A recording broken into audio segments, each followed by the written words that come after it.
So, I have an interesting predicament that I am puzzling through right now. It looks like this. It looks like, hey, I spent so much time preparing for the thing. The thing arrived. It came knocking at my door in full force. It arrived nothing like I expected it to. In many ways, more incredible than I had planned or thought. And doesn't Patsky decide to spend the next few, I don't know, weeks? I've spent weeks trying to talk myself out of walking through the very door I called in and called in and called in and cried about and screamed at the skies about and got furious about and plotted and planned and cartwheeled through burning hoops backwards whilst riding a unicorn to heel to clear to then it rolls in. It just like drops in out of nowhere. It just drops in, knocks on my door and goes, hey, do you want to come through this door? I'm being vague for a reason. However, the principle applies. Whether this is about a dream opportunity that you couldn't have plotted and planned for, that just came out of nowhere, that was literally just handed to you without you even efforting for it to be handed to it, whether it's about that or about a very big um, component of what you need to add to your business to build something new out or to add a dimension to it that will really cause your business to scale. Whichever one of these two my mysterious reason is, here's the point. The plot thickens when your dream arrives, when it has a texture, a color, a name, a position, a title. The reason it creates a wobble, maybe I'm the only one who's wobbling, is because it requires a whole nother being. I've said this before, but it requires a whole nother skill set that this time you don't get to prepare and prepare and prepare and prepare for. You quite literally are dropping and rolling. You are not able to plot and plan and do the spreadsheets and make sure that the numbers all balance. You're kind of just actively living it out in real time and hoping for the best and dropping into bed and going, okay, calibrate, recalibrate fast, autocorrect fast.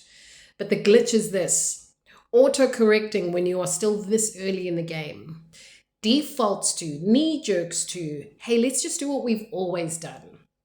Let's just fly under the radar and make sure we don't expect a whole bunch. Let's wait for the other shoe to drop for about 2 or 3 more months, before we get excited and we immerse ourselves in this delicious experience. Why am I confessing this? I'm confessing this because I am all talk with my clients and I drill them about this. I drill them about not just being prepared for the runway, but actually shifting the texture of what is on the inside of them so that they can actually receive what comes when it comes.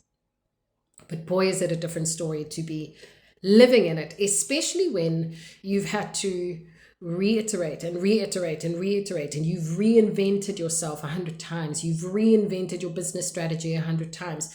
You almost get so caught in the loop, in the cycle of being like, well, I might be wrong, probably won't work. This one is probably also a mistake. Not so sure about this. So that when something comes to meet you and says, hey, you are what I'm looking for, this is the thing that is going to change the game for me, you're almost not prepared. What's my moral of the story today? My moral of the story is this. I don't know what to tell you. I'm going to drink more electrolyte. I'm realizing that you actually can't prepare enough for when the flag says drop and roll. When the door opens and the momentum of what you have been creating and carrying in your heart pulls you through it into this delicious new atmosphere that takes a minute. It literally takes your body, your physiology, some time to adjust to the new rules and constructs and dimensions of this new space. But what I'm figuring out, and this is my lesson of the day, is that I have to trust that all of that stuff, all of the prep, all of the watering, all of the planting, the turning of the soil, all of the tending of that seed for years and years and years, decades even, that it's going to come up and reap a good harvest. And I don't have to be afraid of making a mistake, and I don't have to be afraid of getting it wrong, and I don't have to be afraid of not having what it takes to stand in this new frequency, in this new identity, in this new reality that I absolutely called in and I absolutely created for myself. So, what are you not wanting to walk through the door about? That doesn't even make sense that I said that. What door is open in front of you that you are talking yourself out of walking through because you don't feel ready? I don't know that we'll ever feel ready. I think that's the difference between head knowledge, spiritual knowledge, hypothetical knowledge, or philosophical knowledge, and real embodiment. There is only one way I will know, and that is if I say yes and expand my receiver and just keep saying yes. Follow for more. The plot thickens.